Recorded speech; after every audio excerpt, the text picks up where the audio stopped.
السلام علیکم ورحمۃ اللہ وبرکاتہ۔ آج یکم اپریل 2024، 21 رمضان المبارک 1445 ہجری، بروز پیر۔ آج کے دن ایک عظیم سانحہ ہوا۔ اس امت کے اوپر، اسلام کے اوپر ایک داغ لگا جو قیامت تک دھویا نہ جائے گا، کیونکہ شہادت امام علی علیہ السلام جو کہ بڑی دردناک ہے، اور یہ وہ دن ہے، کوفہ کی گلیاں ہوں، دمشق کا شہر ہو، عرب کا ملک ہو، مدینہ ہو، مکہ ہو، یہاں تک کہ پورے عالم اسلام میں سوگ منایا گیا۔ آج یکم اپریل ہے، اور مسلمان جو طبقہ ہے وہ یکم اپریل کو جھوٹ کے ساتھ مناتا ہے، یعنی کہ ہم نے جھوٹ کو ایک شو سمجھ کر، جھوٹ کو ایک فیشن سمجھ کر ہم اس دن کو گزارتے ہیں اور بڑے فخر محسوس کرتے ہیں اور بڑے اکڑاتے ہیں۔ سوشل میڈیا کا دور ہے، یکم اپریل کو، 2 اپریل کو لوگ ایسے ایسے گھٹیا اور ایسے ایسے سخت قسم کے جھوٹ بولتے ہیں جن کو ایک بار سامنے والا بندہ ہل جاتا ہے، یہاں تک کہ لوگ کہتے ہیں تمہارا ابو فوت ہو گیا، کوئی فلانا فوت ہو گیا، فلانا اس طرح کی باتیں کرتے ہیں۔ مسلمانوں، اللہ تبارک و تعالی نے اپنی کتاب میں فرمایا ہے کہ جھوٹوں پر اللہ کی لعنت ہے۔ حضور نبی کریم صلی اللہ علیہ وآلہ وسلم نے ارشاد فرمایا، جب انسان جھوٹ بولتا ہے تو جو حفاظت کرنے والے فرشتے ہیں اس سے میل بھر دور چلے جاتے ہیں۔ اگر آج ہم محاسبہ کریں مسلمانوں کا اور اپنے گھروں کا، اپنے آپ کا، اپنی ذات کا، شاید ہی کوئی گھر ہوگا جو بیماری سے، مصیبت سے، پریشانی سے، ڈپریشن سے بچا ہوگا۔ کبھی ہم نے سوچا ہے کہ قرآن پاک اور حدیث پاک کو اگر ہم دونوں کو سامنے رکھ کے دیکھیں کہ جھوٹے پہ اللہ کی لعنت ہے جو جھوٹ بولتا ہے، اور جو جھوٹ بولنے کے بعد جو حفاظت کرنے والے فرشتے ہیں وہ میل بھر دور چلے جاتے ہیں۔ اب جو حفاظت کرنے والے فرشتے ہیں ان کو ہم کہتے ہیں بیرونی مدافعتی نظام، یعنی کہ جو امون سسٹم ہے، جو ہمارا مدافعتی نظام ہے بیرونی طور پہ، وہ ہمارے فرشتے ہیں، ملائکہ ہیں، جو ہر بندے کو اللہ کی طرف سے دیے گئے ہیں۔ جب کوئی بندہ کسی بڑے عہدے پہ فیض ہوتا ہے، دنیاوی لحاظ سے گورنر ہو، وزیر اعظم ہو، تو پھر اس کو ہمیشہ کے لیے کوئی سرکاری پروٹوکول دیا جاتا ہے، کوئی ڈرائیور، کوئی گاڑی، کوئی سیکورٹی گارڈ، اس طرح۔ لیکن یہ جو پروٹوکول ہے، یہ جب انسان نے کلمہ پڑھا ہے اور کلمے والے گھر میں پیدا ہوا ہے، کلمے کی گھوٹی لی ہے اس نے، تو اس کو یہ پروٹوکول مل چکا ہے۔ اس وقت تک، جب تک وہ دنیا میں رہے گا، زندہ رہے گا، وہ بیمار ہو، جیل میں ہو، جہاں پہ بھی ہو، وہ پروٹوکول اس کے ساتھ ہے۔ لیکن وہ پروٹوکول کب ختم ہوگا؟ پروٹوکول کیسے ختم ہوگا؟ جب اس کی خلاف ورزی کیا ہے، اس کی جو ہے نا وہ خلاف ورزی یہ ہے کہ جب انسان جھوٹ بولتا ہے، غلط بات کرتا ہے، دھوکہ دیتا ہے، جھوٹ بولتا ہے، تو وہ جو مدافعتی نظام ہے بیرونی، جو پروٹوکول ہے، جو سیکورٹی گارڈ ہیں، وہ اس کو چھوڑ کے چلے جاتے ہیں، بھائی السلام علیکم ہم جا رہے ہیں، میل بھر دور چلے جاتے ہیں۔ اب اللہ کی لعنت اور حفاظتی فرشتوں کا نہ ہونا، اس طرح ہم دیکھیں کہ آج پوری دنیا میں ذلیل و خوار ہم ہو رہے ہیں مسلمان۔ وہ معزز تھے زمانے میں مسلمان ہو کر، ہم خوار ہوئے تارک قرآن ہو کر۔ قرآن پاک ہمیں یہ کہتا ہے کہ ایمان والو تم سچوں کے ساتھ مل جاؤ۔ یار ہم خود سچے بنو نا، لوگ ہمارے ساتھ ملیں گے۔ وہ واقعہ تو کچھ وہ لمبا ہے لیکن مفہوم بیان کرتا ہوں کہ وہ صحابی رسول تھے، وہ کسی غزوہ میں نہ جا سکے۔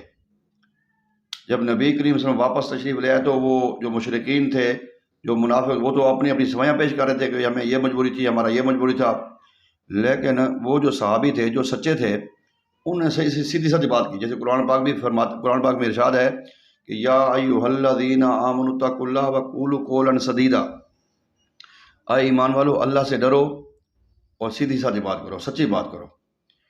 وہ جو صحابی تھے انہوں نے آ کے جب سرکار واپس آئے تو انہوں نے آ کے یہی عرض کی کہ یا رسول اللہ صلی اللہ علیہ وسلم، میں ٹھیک تھا، بیمار بھی نہیں تھا، میرے حالات بھی اچھے تھے، بس مجھے سستی نے مار دیا کہ میں صبح چلا جاتا ہوں یا شام کو چلا جاؤں گا یا بعد میں چلا جاؤں گا، یہ کرتے کرتے میں نہیں جا سکا، واللہ میں بالکل تیار تھا، میرے اندر کوئی وہ کھوڑ نہیں تھی۔ تو سرکار دو عالم سے کہا کہ تمہارے بارے میں اللہ فیصلہ کرے گا۔ جب یہ بات کرنی تھی تو وہ چلا گیا، تو صحابہ کرام بھی اس سے دور ہو گئے، سلام دعا بھی ختم ہو گئی، یہاں تک کہ اس کی فیملی کے لوگ بھی کہتے ہیں کہ بھئی ہم آپ کے ساتھ نہیں ملیں گے، پتہ نہیں اب سچے ثابت ہوتے ہو یا نہیں ہوتے۔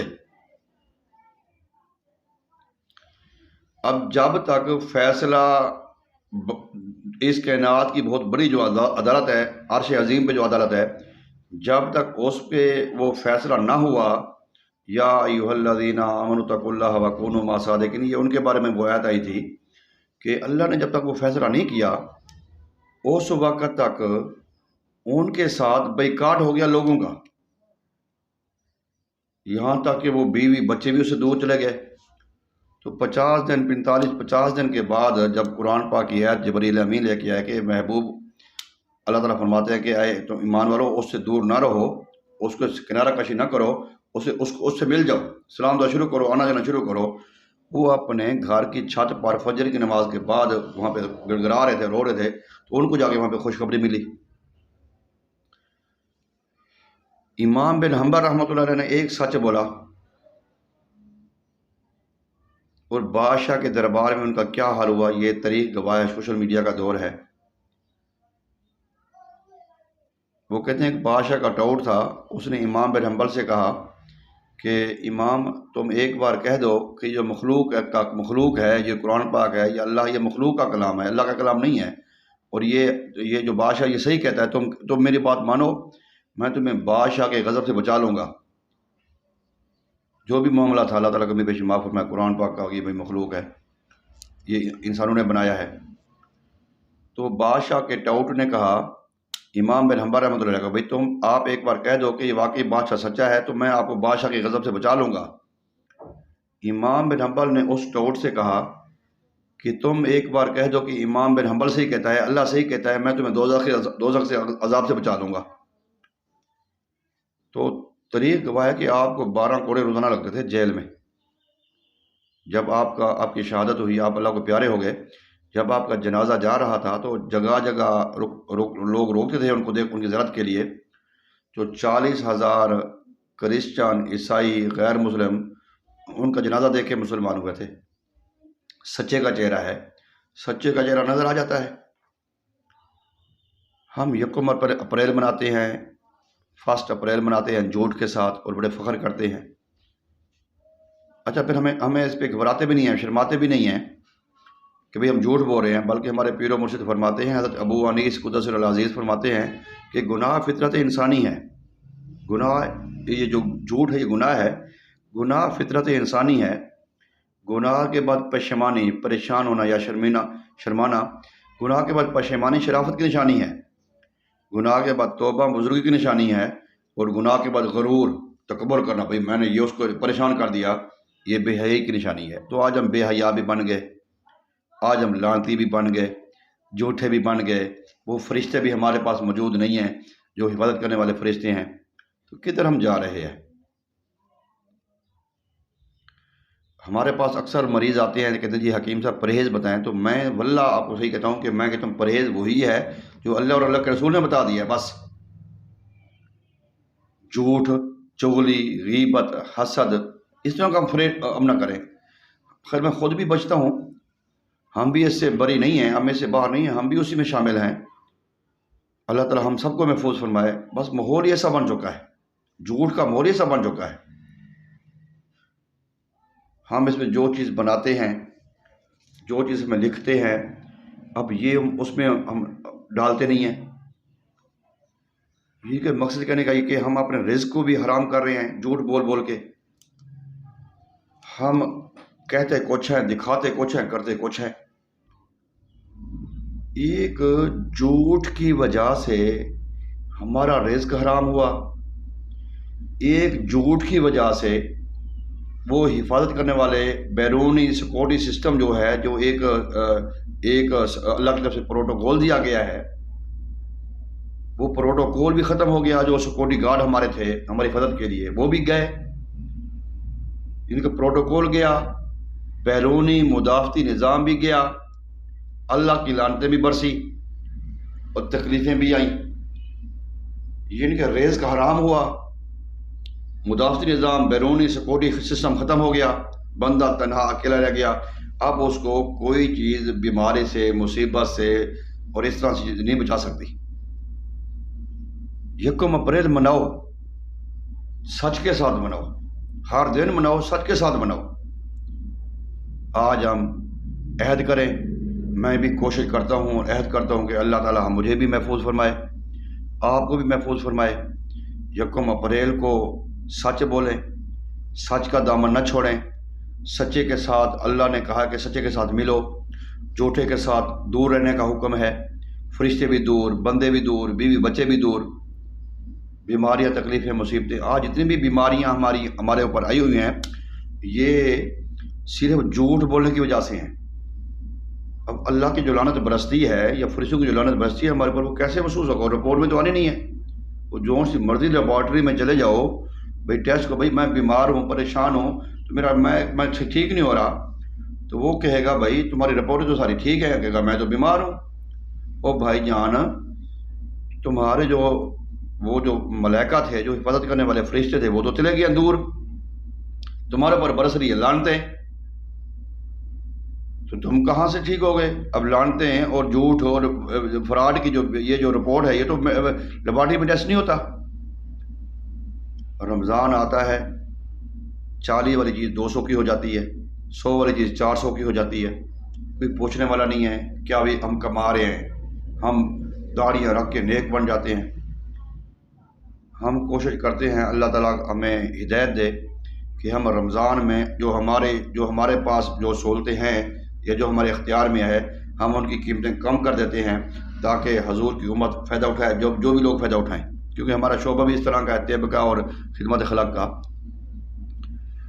تو آج ہم نے اس جھوٹ کو چھوڑنا ہے، جھوٹ کے دامن کو ہم نے چھوڑنا ہے، سچ کا دامن اپنائیں۔ یکم اپریل سچ کے ساتھ منائیں، مذاق میں، سیریس ہو کر، موبائل میں، سامنے، میٹنگ میں، جو مرضی ہو جائے، جھوٹ سے بچیں۔ یہی ہماری کامیابی ہے، یہی ہماری فتح ہے، اور یہی ہمارا جو ہے نا مشن ہے۔ امید کرتا ہوں کہ آپ کو میری تھوڑی سی جو ناقص رائے تھی، اللہ کے رسول کے حکم کے مطابق، وہ اپنی جو میں نے رائے پیش کی ہے، اللہ کا حکم تو حق ہے، اللہ کے محبوب کا فرمان بھی حق ہے، جو میری ناقص رائے ہے وہ آپ کو پسند آئی ہوگی۔ تو اگر آپ چاہتے ہیں کہ آپ کے علم میں اضافہ ہو، آپ کو نئی باتیں ملیں، تو آپ ہمارے چینل کو سبسکرائب کریں، بیل آئیکن کو دبائیں، اور اگر سمجھتے ہیں کہ ہماری گفتگو اچھی ہے، لوگوں کو بتانا چاہیے کہ یکم اپریل اچھے طریقے سے منائیں، سچ کے ساتھ منائیں، تو پھر اس ویڈیو کو دوستوں کو بھی ساتھ شیئر کریں، اس امید کے ساتھ اللہ تبارک و تعالی ہمیں سچا بنائے، سچا پکا مسلمان بنائے، تاکہ ہم لعنتوں سے بھی بچیں، ہم جو ہمارا سیکورٹی سسٹم ہے، جو ہمارے ملائکہ کی جماعت ہے، وہ بھی ہمارے پاس رہیں، خوشیاں، محبتیں، عظمتیں، خوشحالی بھی ہمارا مقدر ہو۔ آخر میں حدیث پاک آج کا کہ اجازت چاہوں گا۔ حضور نبی کریم صلی اللہ علیہ وآلہ وسلم نے ارشاد فرمایا کہ کسی کے جھوٹا ہونے کے لیے اتنا کافی ہے کہ وہ سنی سنائی بات کو بغیر تصدیق کیے آگے کر دے، کہ سنی سنائی بات کو تصدیق نہیں کرنی، آگے کر دینا، یہ بھی جھوٹ ہے۔ پھر فرمایا جھوٹ بولنے سے سودا بک جائے گا، یہ آپ کی دوائی بک جائے گی، سودا بک جائے گا، لیکن برکت نہیں ہوگی۔ آئیں سچ کا دامن تھامیں، اسی کی اجازت دیجیے۔